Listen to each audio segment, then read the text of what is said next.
কোটি কোটি ফেরেশতারা জাহান্নামের শিকল ধরে যখন হাসরের ময়দানে উপস্থিত করবেন, বহুদূর থেকে ক্ষুধার্ত জাহান্নাম নাফরমানদেরকে দেখে এমন জোরে লাফ মারবে যে কোটি কোটি ফেরেশতারাও টেনে ধরে রাখতে পারবে না। ফেরেশতাদের বাধাতে জাহান্নাম এমন বিরাট বিরাট ডাক মারবে, ডাকের চোটে হাসরের ময়দান থরথর করে কাঁপতে থাকবে।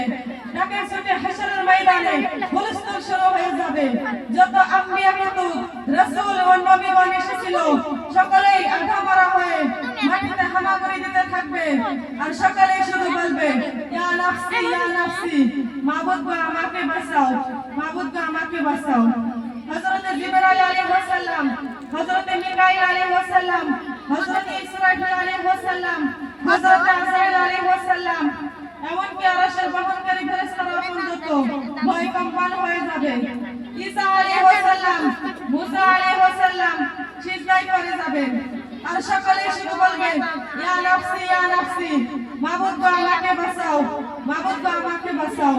কোন নবীদের হুঁশ থাকবে না এবং তাদের উম্মতের কথাও মনে থাকবে না, শুধু বলবে, আজ জাহান্নাম যেভাবে লাফিয়ে লাফিয়ে আসতেছে আমাদের বুঝি উপায় নেই। এই অবস্থা দেখে আমাদের নবী হযরত মুহাম্মদ মুস্তাফা সাল্লাল্লাহু আলাইহি ওয়াসাল্লাম আরশের নিচে সিজদায় পড়ে কেঁদে কেঁদে ডাক দেবেন, রব্বি হাবলি উম্মতি। আমার নবীর কান্দনে আল্লাহ রাব্বুল আলামিনের রহমতের দরিয়া জোশ মারবে। আল্লাহ রাব্বুল আলামিন বলবেন, হে হাবিব, আপনি মাথা উঠান, আপনি আর কাঁদবেন না, আপনি যাহা চাইবেন আজ তাহাই শোনা হবে। তখন আমার নবী বলবেন, হে রাব্বুল আলামিন, আপনি তাড়াতাড়ি জাহান্নামকে ফেরান। আপনি যদি তাড়াতাড়ি জাহান্নামকে না ফেরান আর জাহান্নাম যদি আমার একটি উম্মতকেও খেয়ে ফেলে তাহলে কিন্তু আমি আপনার জান্নাতে যাব না। তখন আল্লাহ রাব্বুল আলামিন অল্প একটু পানি হাতে দিয়ে বলবেন, হে হাবিব, এই পানিটুকু নিয়ে আপনি জাহান্নামের দিকে ছিটা মারুন। এই পানি পাওয়া মাত্রই আমাদের নবী হযরত মুহাম্মদ মুস্তাফা সাল্লাল্লাহু আলাইহি ওয়াসাল্লাম জাহান্নামের দিকে দৌড় মেরে ছিটা দিবেন, অমনি জাহান্নাম পিছনে সরে যাবে।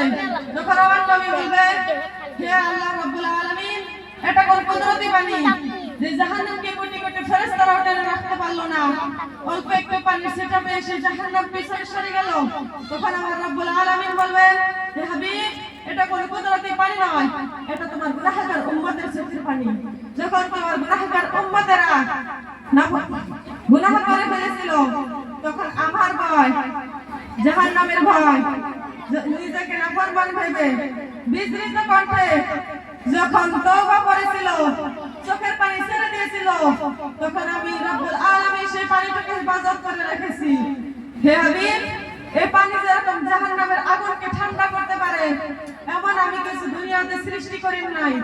হুজুর সাল্লাল্লাহু আলাইহি ওয়াসাল্লাম বলেন, আমার উম্মতের মধ্যে যারা আল্লাহ রাব্বুল আলামিনের নাফরমানি করে বিনা তওবায় মারা যাবে, ফেরেশতারা তাদেরকে হাকায়ে দুজকের দিকে নিয়ে যাবে, কিন্তু তাদের চেহারা কালো, চোখ নীল হবে না, মুখে মোহর মারা হবে না এবং শয়তানের সাথে বাঁধাও হবে না।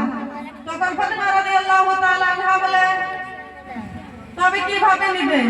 তখন হুজুর সাল্লাল্লাহু আলাইহি ওয়াসাল্লাম বলেন, তিন প্রকার লোকদেরকে হাসরের দুজকে নিক্ষেপ করা হবে। পাপী, যে প্রকাশ্য পাপ করে, বৃদ্ধ পুরুষদের সাদাদারি ধরে টেনে দুজকে নিক্ষেপ করা হবে। বদকার নারীদের চুল ধরে দুজকে নিক্ষেপ করা হবে। পাপীরা সবাই চিৎকার মেরে বলবে, হে মুহাম্মদ, হে মুহাম্মদ, কিন্তু মালিক ফেরেশতার ভয়াবহ আকৃতি দেখে এই নাম ভুলে যাবে। তখন মালিক বলবে, এরা আবার কারা? এদের চেহারা তো কালো, চক্ষু তো নীল নয়, হে বদকারগণ, তোমরা কারা? তারা বলবে, কুরআনে কারীম কাহার উপর নাযিল হয়েছে? মালিক ফেরেশতা বলবে, কুরআনে কারীম তো হযরত মুহাম্মদ মুস্তাফা সাল্লাল্লাহু আলাইহি ওয়াসাল্লামের দরবারে এর উপর নাযিল হয়েছে। তখন তারা বলবে, হায় রে নসিব, আমরা সে মুহাম্মদ সাল্লাল্লাহু আলাইহি ওয়াসাল্লামের উম্মত। তখন মালিক বলবে, তাহলে কি তোমরা আল্লাহ পাকের নাফরমানি করতে, নাফরমানি হতে বাঁচিয়ে থাকার সতর্কবাণী শোনো নাই? বোনেরা আমার, মালিক ফেরেশতা বলবে, কুল্লামা উলকিয়া ফিহা ফাওজুন সাআলাহুম খাযানাতুহা লাম ইয়াতিকুম নাযির। আসসালামু আলাইকুম ওয়া রাহমাতুল্লাহি ওয়া বারাকাতুহু।